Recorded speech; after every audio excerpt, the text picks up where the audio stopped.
घटक 5वा, मूल्यमापन धोरणे आणि पद्धती. मूल्यमापनाच्या धोरणांचा अर्थ आणि प्रक्रिया.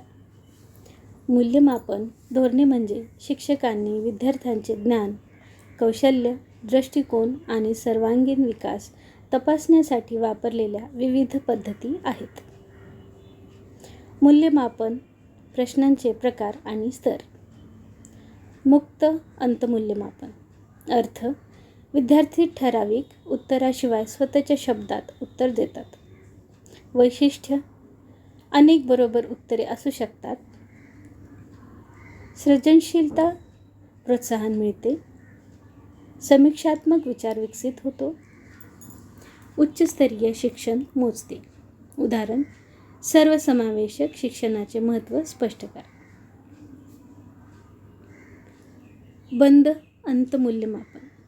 अर्थ: विद्यार्थी ठराविक उत्तर निवडतात किंवा देतात. प्रकार: बहुपर्यायी प्रश्न, होय किंवा नाही, जोड्या जुळवा, रिकाम्या जागा भरा. उदाहरण: महाराष्ट्राची राजधानी डॅश आहे. मूल्यमापन प्रश्नाचे स्तर. प्रत्यक्ष स्तर: थेट दिलेली माहिती तपासते. उदाहरण: भारताची राज्यघटना कोणी लिहिली? अप्रत्यक्ष स्तर: समज आणि अर्थ लावणे आवश्यक.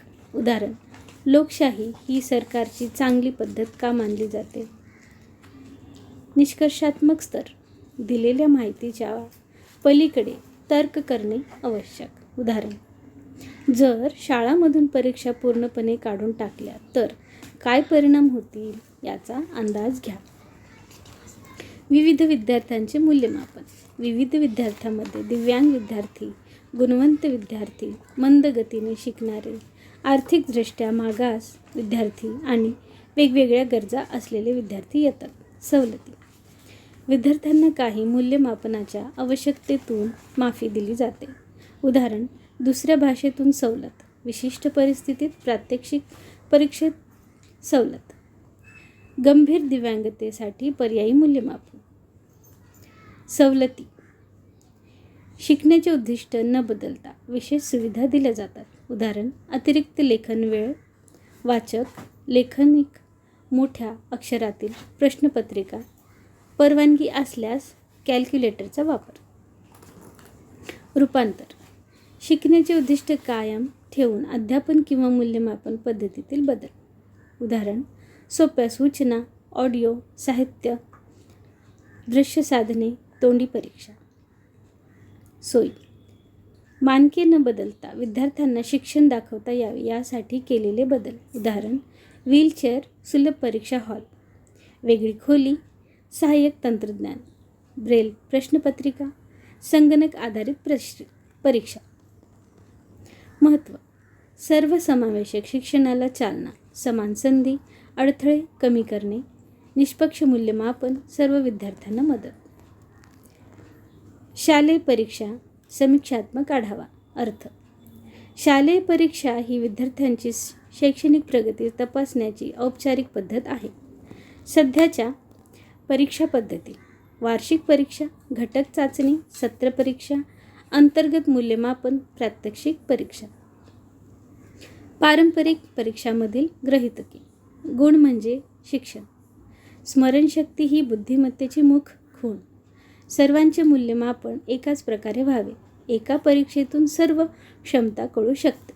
स्पर्धेमुळे शिक्षण सुधारते. मर्यादा: घोकपट्टीला प्रोत्साहन, परीक्षेचा ताण, सृजनशीलतेचा अभाव, फक्त बौद्धिक शिक्षणावर भर, भावनिक आणि सामाजिक विकासाकडे दुर्लक्ष, क्लास संस्कृतीला प्रोत्साहन, प्रात्यक्षिक कौशल्याचे मर्यादित मूल्यमापन.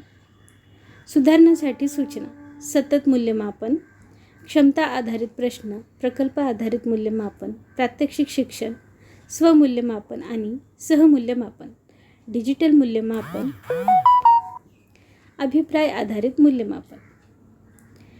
परीक्षा सुधारण्याचे प्रयत्न: सर्वसमावेशक आणि सतत मूल्यमापन.